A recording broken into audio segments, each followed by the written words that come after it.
This is the new RGT Intruder. It's the EX86020. And it might be one of the most important releases in their history. Let me tell you why.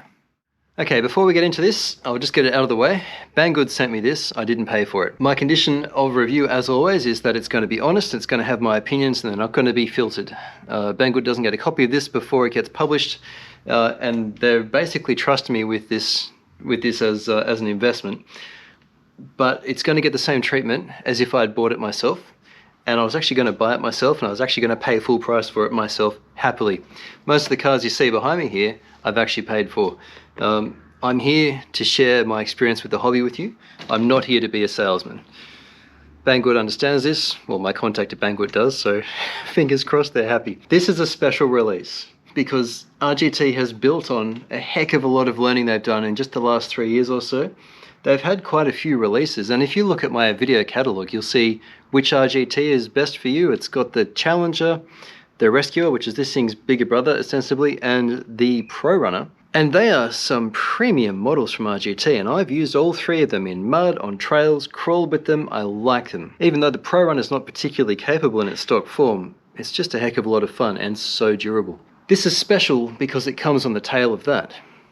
This is special because it has the chassis mounted servo, but they've got the geometry sorted. Do you remember my Pioneer video series? When we first got that thing had 4-link suspension, 4-link geometry up front, and a chassis mounted servo, and it had bump steer like you wouldn't believe. When it was compressed on the rocks and you try and turn, the bump steer was such that you couldn't turn because the geometry was broken. I think the CJ had that too. We've done a bit of fixing for different cars recently, haven't we?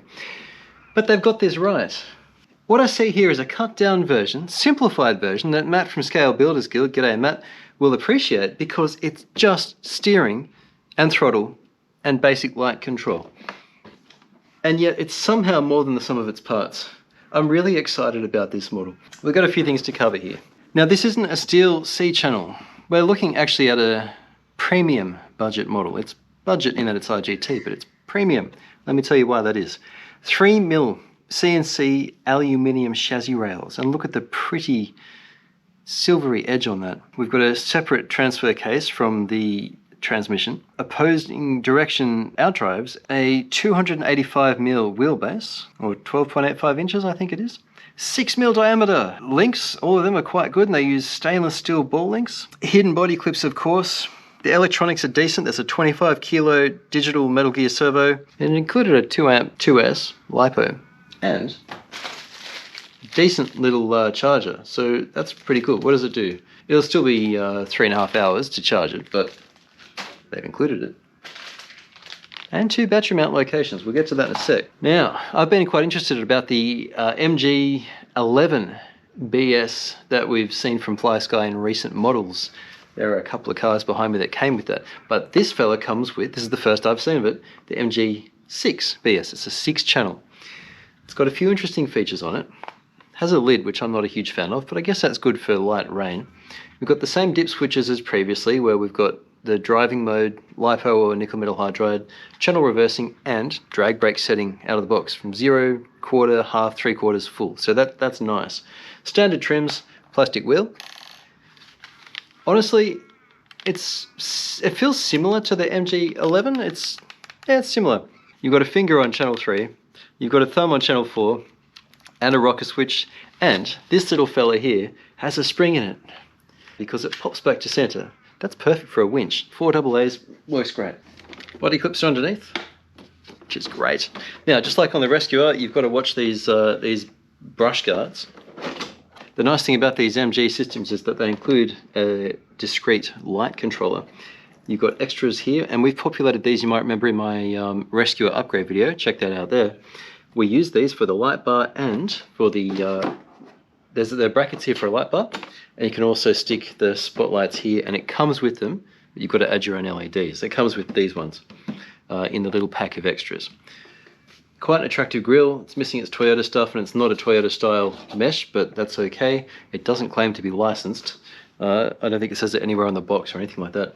But you do have populated lights all around. It's a full featured light system, which we've come to expect from the FlySky interface, which is Absolutely fabulous.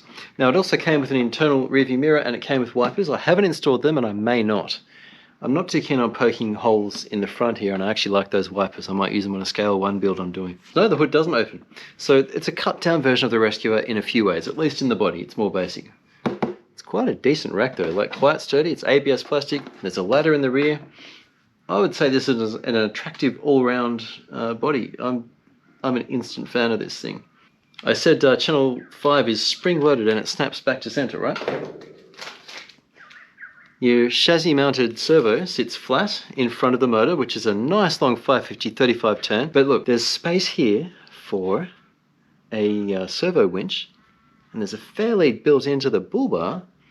Connect that to the free and available channel 5. Look, you've got channel 4, 5 and 6 are available here. You can't replace this with a Fusion, which is what all the cool kids are doing at the moment, because you need a different ESC.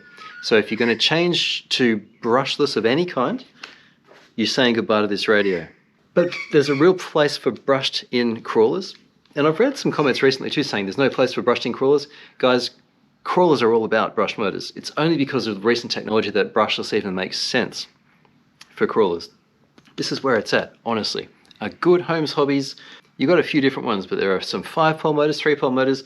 Let me just encourage you, if you want to improve your power system here, stick, what do we got here, 35 turns? Stick something like a 14 turn, 15 turn maybe, 14, I'm going to say 14 turn Crawlmaster Sport, even try the cheapie first, but otherwise the Pro of that. They're both amazing motors. I'll stick a link in the description to those two motors. They will be well suited to this car. There's a real place for brushed and they won't blow this ESC. It's a 60 amp ESC. So that's rather good. And I'll just remind you, I said this was sponsored. I'd be saying the exact same words if I'd bought this. I promise you I would. I'm not here to sell stuff. I'm here to share the hobby. If you've stuck around long enough, you'll know that. Now, where were we? So we've got our servo winch, which is great. What else is different here is your battery mount. This little fella can sit here on the side. If you want to stick this big one in, which you may want to do, and that's fine, that'll bolt back here. And then you can fit a full-size brick for those longer trail runs. You can even fit that plastic and not use it most of the time. You're not really going to pay much as far as weight goes for it, so that's worth doing. It comes with all the hardware you need. The shock hoops are integrated into this beautiful 3mm CNC chassis. So you can adjust your slipper without removing the servo. That's good. It's lovely and rigid, like as you'd expect, because it's a CNC flat plate alu with plenty of cross bracing. So that's great. Now, we ripped this off the Rescuer when we did it. It's held on by a couple of screws, but just be aware that when you're reversing, it can get grabbed and pulled under and out when you're trying to back up. Speaking of things rotating, these are 4.31 tyres. They're vented. Are they beadlocks? No, they're glued tyres. They're a single stage foam. It's a lovely soft tread. Look, it feels nice. I think it's going to be a little bit hard for the weight of this car. And the last thing to tell you is that the BEC on this series, on the BS series of receivers, is 6 volts, perfect, 5 amps. It's got a cap in it to help protect against brownouts, which the 40 amp Rhino ESC could use, I'll tell you what. But being that it's 5 amps with a cap, I think you're going to be absolutely fine, even if you do upgrade this servo. Oh, look, they haven't populated the lights in the front, so you could do that. You could probably just use one of the spare ports, honestly, and I wouldn't bother too much. Oh, they haven't populated the bumpers either. So if you wanted to make a copy of these in the bumper, you got your work cut out for you. You might want to look into magnetic. You know what, I wouldn't even bother trying to populate it, except to maybe stick taillights and headlights in. And if you stick tail and headlights in, you could probably just run it off another channel here. Just remember to run it off, do your volts right. So do 2 LEDs in series, and you can probably do the red and the whites together and just run them off one port here and just keep it neatly routed always. And you'll have just running lights, I guess. I wouldn't bother with the reverse and indicators. 2 more thoughts on this before we get it on the rocks. 1, they're aluminium, ostensibly oil-filled shocks, but they're empty. I noticed that when I pulled it out of the box. So stick something, say 30 weight, 35 weight oil in there. That's a few bob from your local hobby shop and worth doing. And the other thing to let you know was that the BS range of ESCs, receivers, all-in-ones, can take 2 or 3 S lipos. Right, well, let's get this straight axled, steel universal, chassis mounted, scale looking thing on the rocks. I tell you what, we're not too far off having a scale 1 vehicle out of the box, really, are we? Interesting. Right, let's see how it does on the 6 problems. Let's go. So we've always got reverse, we've always got indicators. It's just a question of headlights or no headlights, and yeah, it's quite a basic kit. The other thing is you've got reflectors, I just noticed, inside the headlight bucket, so that actually throws quite nicely. They've gone to a bit of effort here. Right, this is the 6 problem course. This is the first time I've driven this car. This is also how I test all my crawlers. The car doesn't have to finish them, and in fact with these little tyres and I guess the weight of the body, I don't think it's going to finish them, but that's okay. If you look back over the last 3 years or so, all 110 crawlers have worked on these 6 obstacles, called my 6 problems, which irks some people, but that's what they're called. And the point of them is not to get cars over them. The point is to see how they drive, so you have a place for a comparison. Now we're at full drag brake here. I noticed it had a bit of rollback.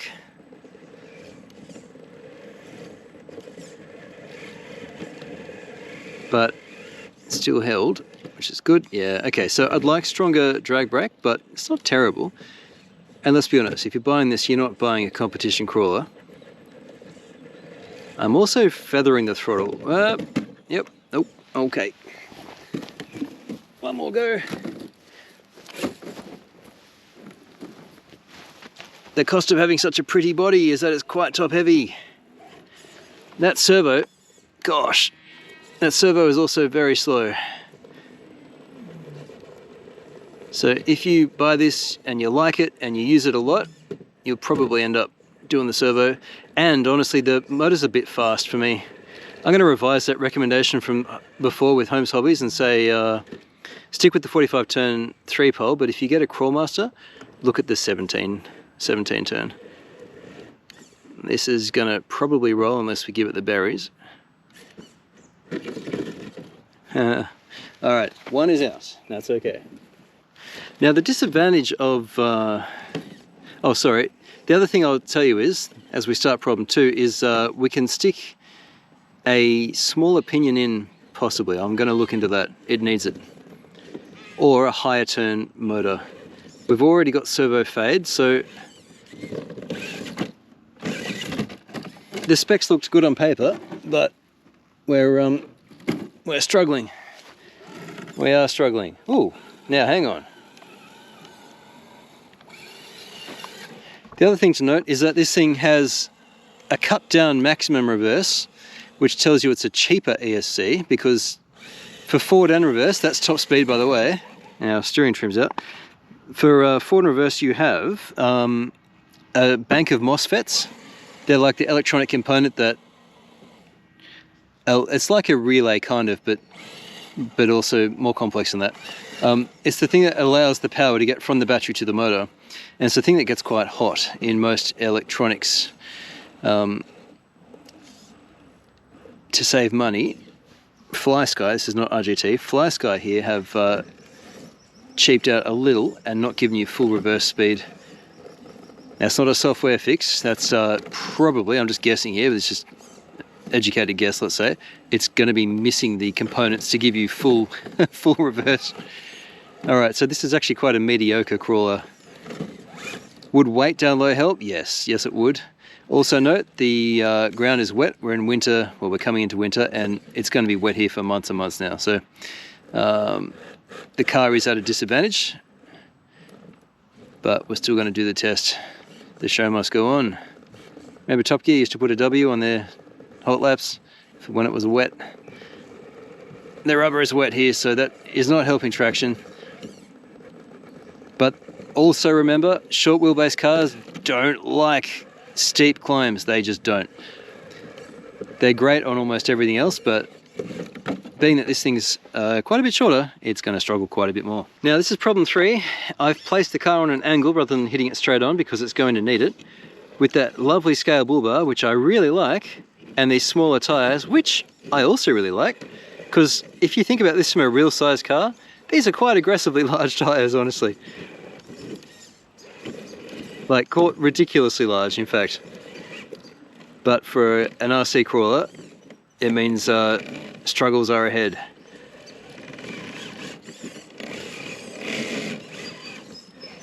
We haven't got a hope. Oh, okay. I was just saying we haven't got a hope, but then it went rump. Now, here we go. If it's going to do it.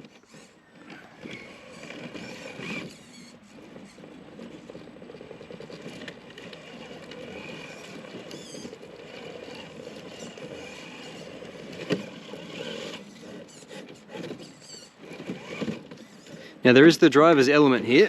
I'm not saying this to toot my own horn, but I just took the national champion in scale 1, which is what this car would fit into with ever so slightly smaller tyres. I do know what I'm doing on the rocks. So you can almost think of this as a best case scenario for performance on these rocks with this equipment. I think we are looking at a no-go. And we haven't got the reverse to pick it up either. At this point, we know it's not going to do problem 4.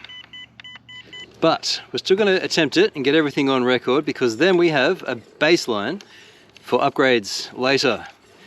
So once we add a bit of weight down low or fiddle with the servo or motor, we can come back and say, hey look, it's a bit better now.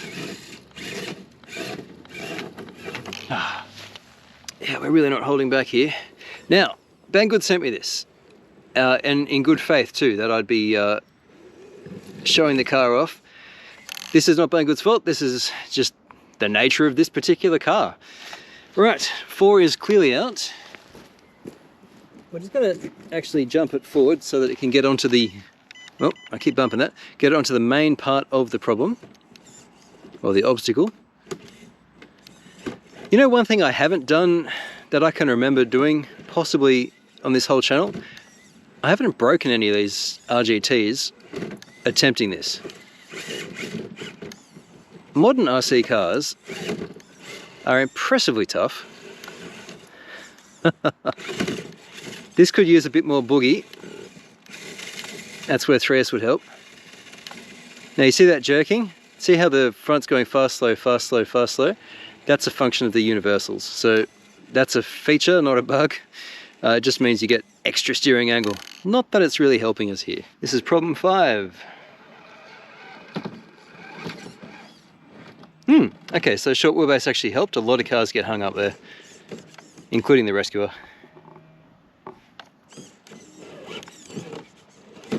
Now we've got to get that bull bar over this somehow.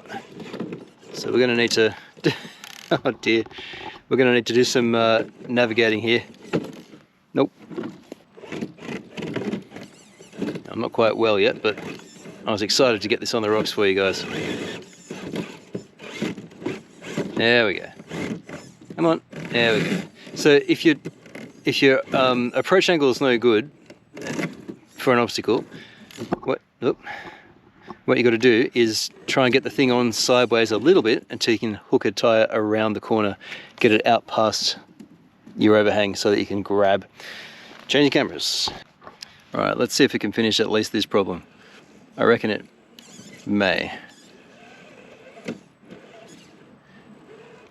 Ah, man, this is meant to have full drag brake on it. It definitely does, but drag brake in reverse is very weak. That's probably not the motor's fault, although it could be. I would have thought the ESC with the cut down MOSFETs. Do you know, if you do swap to a Fusion, you're probably not missing much in this particular case, because the light system ain't all that. I wouldn't miss the indicators, honestly, I'd just miss the reversing lights. This does need some improvement for drag brake. It's not great.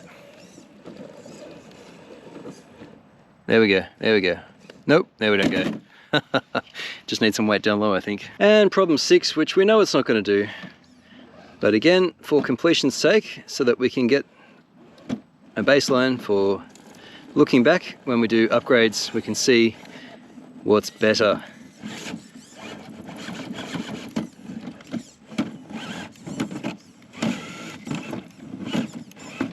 Getting servo fade fairly consistently, and I think I'm going to stop before I cook the servo. That's not happening.